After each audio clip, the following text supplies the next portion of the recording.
Man, that Nintendo Direct. If you got to watch it, there was so many games that were being presented. 25 in total, 4 first-party titles from Nintendo, and a handful of others. Lots of remakes and remasters, and there is so much to talk about. I wanted to wait for the day to process all the games, just because I didn't know how I felt about it, to be honest with you. And we're going to talk about all that today. If this is your first time on the channel, please hit the like button, hit subscribe to the channel, and hit that notification bell so you can keep up with all the uploads. And let's dive into the February's Nintendo Direct of 2022. So when the Direct first started, they started off pretty big. Got to see Fire Emblem characters right out the gate. And I thought to myself, oh my god, they're actually going to make a new Fire Emblem game. And it was a Warriors game. My first initial reaction, I kind of blanked out. Just because in my head I really wanted a new storyline for Fire Emblem. After I thought about it, the Warriors games are fun. I really enjoy them. Fire Emblem is a great series. And on top of that, it is in the same universe as Three Houses. Except this one's going to be called Fire Emblem Warriors Three Hopes. I don't know where they're going to go with it. I'm thinking they might do something along the alternate timeline ordeal. But I'm not going to completely throw this one out. It could be a really good game. So I'm going to keep my hopes on it and trust that they made a really good, solid Fire Emblem Warriors game. Another game that I'm pretty excited about that I was not expecting was Mario Strikers. We've gotten Mario sports games before. We got Mario Tennis, Aces, and we got Mario Golf, Super Rush. I enjoy them. They're fun games to go back to and just casually play here and there, but they didn't really captivate me and just get me engaged. Mario Strikers feels like it's going to be something that I'm going to enjoy calling my friends up and sitting down and playing this because it looks chaotic. That's the reason why I loved having Mario Kart 8 group get-togethers, because Mario Kart 8 is really chaotic, even though we've had that game forever, and we'll get to more about Mario Kart shortly. Mario Strikers has a lot of personality to it. Being able to get gear, and the gear changes your appearance, and it also changes your stats. So you're able to change how the game can play out. And playing it online and having these teams that you create, and you can have up to 20 people in your team, and you compete online against a bunch of people to try to have the highest rank. That's going to be really fun, especially if you can get some friends together and maybe even meet some people online and create groups. I'm going to try to do that whenever the game comes out. It's going to be really fun. Another one that I'm pretty excited about, and I'm going to go into more the remasters or the ports, is Portal 1 and 2. I never got the chance personally myself to play these games. I've seen my friends play them, I've seen gameplay, but now that they're bringing Portal 1 and 2, Star Wars Unleashed, Chrono Cross, the fact that they're bringing all these different types of games from different time eras, from the PlayStation and the Xbox 360 days, and port them to the Switch, it gives me the opportunity, and maybe you the opportunity, to actually get a chance to play them. It's hard sometimes to go back to an old system, play some of these older games that maybe didn't age as good. A lot of the Mario games, Mario Karts and the Smash Brothers, Mario Parties, they're all great. But some of the other games you get into, like GoldenEye 007 on 64, that is really hard to get back into after all these years. And I put a lot of hours as a kid playing that. So my point is being able to play these old school games. It's going to be really nice to play and have a physical copy on my shelf to play it anytime I want to. I'm going to go ahead and throw these two duds out of the way, get them because I don't have much to say. MLB The Show 2022, I'm good. That was a good time for me to get up and go put my chips away and maybe grab another snack, go use the restroom. Kingdom Hearts 1 through 3, Cloud version. Again, anytime I hear Cloud, my brain goes somewhere else. If you're a Cloud person, I'm sorry. I'm a guy that's either going to get a game physically and I'll make a special occasion or special exception to get a digital game. So I don't have much more to talk about that.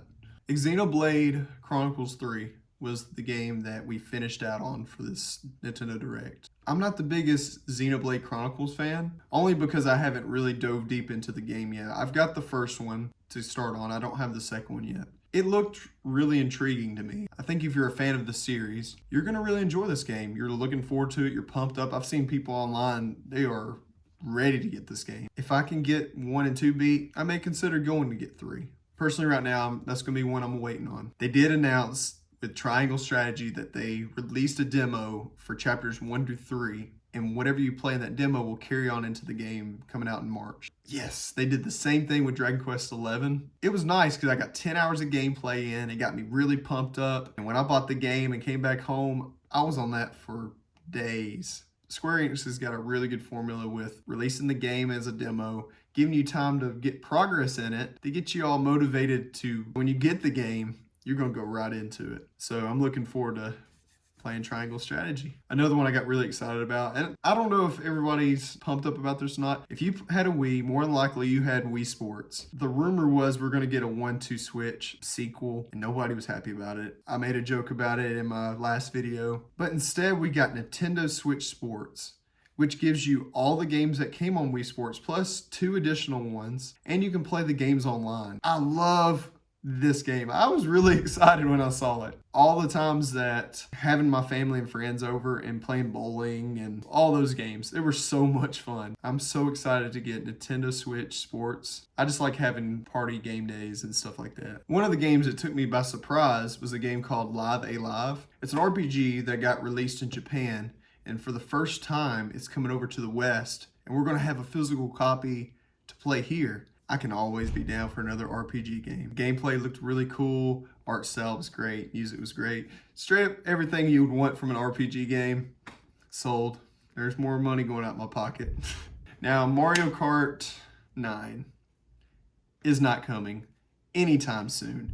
And the reason why I'm saying that is because we just got Mario Kart 8 Deluxe DLC. This DLC is going to give us 48 tracks. As a Mario Kart 8 fan, or a Mario Kart fan in general, that's super exciting. I personally think it should have came out maybe 2 years ago because everybody's really wanting something new. Yes, it's sold almost 40 million copies at this point. We know it's the best-selling Switch game out on the market. Now it's probably going to end up being a 50 mil. That's just my guess, the fact that you're now going to add 48 extra tracks. Now, if they would go ahead and add some extra characters to it as well, do some character DLC packs, that would have lined up more of what my prediction was with the new Mario Kart, leaning into that Super Smash Bros. Ultimate style with all the characters and variety. Sounds like they're going to save Mario Kart 9 for the new Nintendo Switch system, whatever that looks like. And I'm going to take a guess that that'll probably be 2026 or possibly later. Sorry guys, I'm a little bummed about it, but at least we get new maps. Metro Dread got 2 new modes. You got to have basically a beginner mode where if you're not that good at Metroid, it won't kill you so quickly. You won't die so fast. Or you can do this super extreme mode where you get hit once and you die. And they're adding another mode coming up where you can fight ongoing bosses back to back. If you're a hardcore Metroid guy, you're going to probably enjoy that back-to-back boss battles. I like stuff like that. They did that for Legend of Zelda Skyward Sword in one of the parts where you can, that's how you get the, I'm not going to spoil that. Kirby and the Forgotten Land. When I saw Kirby eat that car, I just thought to myself, memes are about to fly. He's like eating everything and transforming into a cone Kirby or a car Kirby. I was like, oh my gosh, this is going to be hilarious. I thought it was so funny. But the gameplay looks super fun. It's going to be a great release. It meets all my expectations for it. Just go ahead and pre-order Kirby and the Forgotten Land. It's going to be worth it, especially if you're into the 3D platformers. I don't think it's going to be a full-fledged open world Kirby game, but it's still going to be on point. So what do I think overall for this Nintendo Direct? From the beginning, like yesterday, I don't know if it was because I was really tired, but I was kind of bummed out. I just expected more from it. We didn't get anything on Breath of the Wild 2 for a release date or Bayonetta 3. I think those will be revealed closer to the holidays with another Nintendo Direct. They tend to do one in September. I believe that's when we're going to find out. Or that we might find out E3 or Summer's Game Fest or something along those lines. Overall, if I had to grade it from like A to F, I'm honestly going to give it more of a B. First, I felt like it was a C because I was just bummed out a little bit. But as I got some rest and I really thought it over for the day, it was a really good Direct. It hit all the points. It hit a variety of people that love to play different types of games. I don't like to think too negatively on it. It really wasn't a bad Nintendo Direct. It was good. If you haven't had a chance to watch it, go back and watch the Direct. It's totally worth it. You might find a game in there, 25 games, that you might consider pre-ordering for your Switch. So what do you think about this Nintendo Direct? Were you super pumped about it, or were you feeling kind of bummed out that some of the stuff wasn't released? Please leave those comments down below. I'd love to hear from you. Thank you so much for watching this channel. Until next time, 8-Bit Frog. Peace.